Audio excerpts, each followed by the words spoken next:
Hi students, வணக்கம். இப்போ என்ன பார்க்க போகிறோம்? இயல் 5 பயிற்சி 5.6 8ஆம் கணக்கு என்ன கொடுத்துருக்காங்க? x + 2, 4 அப்படிங்கிற பாயிண்ட்டும் 5, y - 2ங்கிறதும் சமம் அப்படிங்கிற xyயின் மதிப்புக்கான். அப்போ x ஆயத்தொலைவு y ஆயத்தொலைவு ஈக்குவல்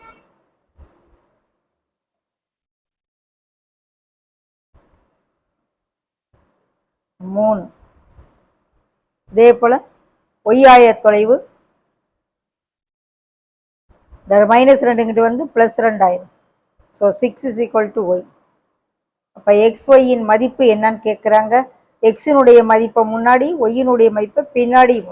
3 6 கவனமாக இருந்தாலும் 6 3 வேற கொடுத்துருக்காங்க. ஸோ 3 6